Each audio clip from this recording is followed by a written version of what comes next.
This is the cement block that I sunk into the ground along that line between the two houses. And I forgot to tell you, but that line is exactly 5 feet between the two houses. The two houses are 10 foot apart. I have that line exactly centered as best I could between the two houses. So I'm not encroached, they're moved into their property, and they're not dropping water into mine. But this is the block that I set in on its side, and they were complete pieces for most of the run. When we started getting near the end down by the drain, I cut these in half and put them in the ground. The last one or two. The rest are sunk into the ground to their full length. And that's what I did there. I also want to put gutters to relieve the pressure of rain in between these houses. I want to put a gutter along my garage, the whole length, with a downspout that feeds onto my driveway, so that water can be deposited into the street. I want to do that on both houses. Since I have a low spot here, and I was handicapped when they built the house by lowering the finished floor elevation and making a low spot. There's 315. I want to put gutters around the entire patio roof as on 316. This roof really doesn't contribute to the flooding because the water runs both north and south off that roof. But I do want to put gutters there. That's on the front entrance, or the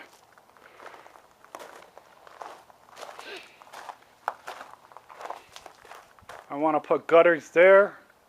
I want to put gutters along the garage, all being fed to the street. This tar paper on the corner, I put it there the other day before our last storm. I had opened up that corner and removed some wood. Because of the tar paper or the roofing job that was done 10 years ago, that corner was completely rotted, like a rotted tooth. For about 4 inches back from the corner, there was rotted wood. You could go in and pick it out by your hands. So I took it out, I've removed it. There's about a 1 foot gap going both ways. What I'm going to do is splice in wood, but I didn't have time to get to it before the rain came, and I had to protect it. So I've got it covered with tar paper. I hope to address that soon. This is the second drain. I don't like where I placed it because it's back from the column about 4 feet. It's not cemented in, so I'm going to dig it out and I'm going to move it equal to the column or just ahead of the column, and I want a downspout going to it from the patio roof, where I hope to put gutters, like I said, that run both ways. The gutters will peak in the middle of the patio roof and run both east and west to each drain. There's a drain at the end of the patio on that side. I'm going to relocate that drain forward about 8 or 9 feet to right here. That will give it more drop. But my challenge is, because they lowered the finished floor elevation, the builder did, Hancock, Meritage, whoever, they deviated from the proposed plans that were agreed to when they agreed to build these properties. The proposed plan said that that finished floor elevation was supposed to be equal to the other 5 finished floor elevations that surround Tract A. It isn't. As you can see here, I've got quite a bit of gap between the stucco and the earth.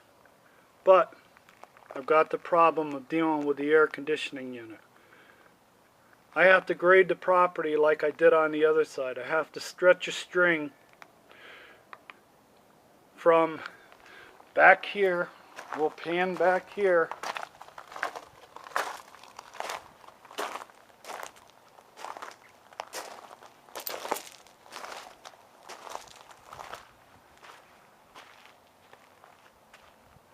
Okay, I'm about halfway down the length of my house. And I'm going to pan along the stucco and the rocks and show you how it increases in width going toward the street and back. And it increases going toward the golf course. That gap between the rocks. So where I'm shooting this video from right now, where the camera is probably the high point between the golf course and the street, between my two lots, 316 and 315. My challenge is now to get the water by putting in dirt like I did on the other side of the house, which I just showed you in the video. I have to get that water away from the foundation. I have to stretch a string from here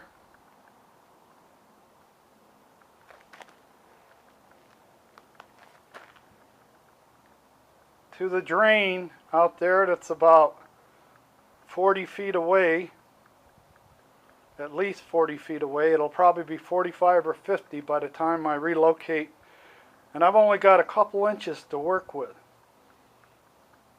because they lowered my finished floor elevation. It's going to take some real engineering and precise work to keep this water away from my foundation and moving toward that drain toward the golf course. And you've seen on other videos that the lake formed off my patio because it couldn't run toward the golf course. The water runs from the middle of the house right here where I've shown you where the high point is for the land. It doesn't, anything past here towards the golf course runs towards the golf course. And until I graded it 2 months ago properly and got all that dirt moved and put in a pile that borders the golf course, all that water ran toward the golf course, and we'll pan that way again. It ran from here towards the golf course and stopped about 5 feet past the patio, because that's where the earthen berm started. They kept it landlocked. Now I'm going to pan over to my house 315. 315's floor elevation is 2.5 inches higher than over here 316.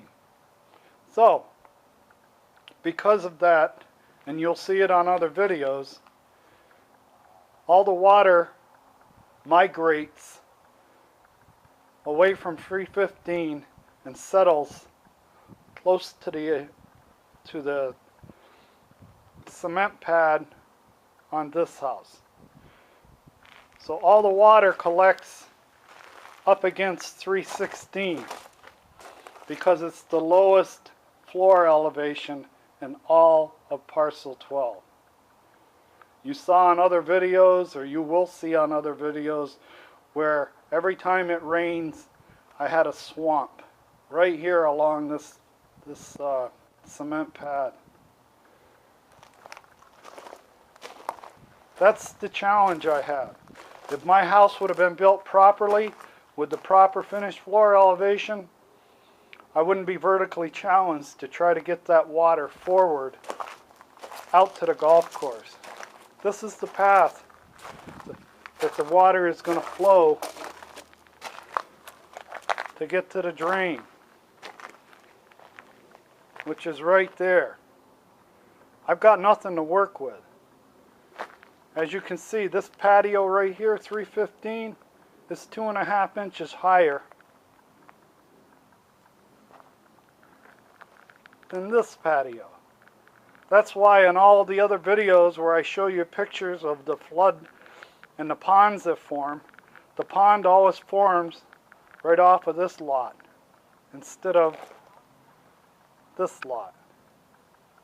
This is the challenge I have. This is the west side of lot 315. I want to put a gutter the whole length of that garage roof.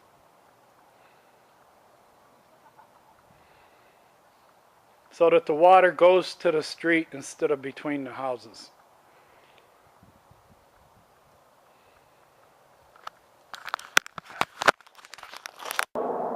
This is the east side of lot 316's garage. I want to put a gutter there, feeding to the street.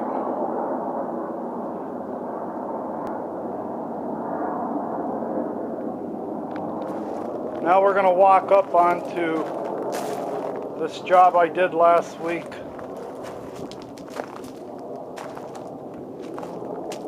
All that's lacking right now is to put crushed stone and landscape fabric. Also, I want to add that I have a tamper and I tamped this down, so I packed the soil in there real tight. As you can see along the line here, I still have some tamping to do. I'm going to put a little more soil in there, dampen it, tap it down real hard. Then I'm going to put landscape fabric and then crushed stone. This area right here, I'll just pile crushed stone up against that wall. I'll put crushed stone up against there, and that cement will disappear. Nobody will know it's there.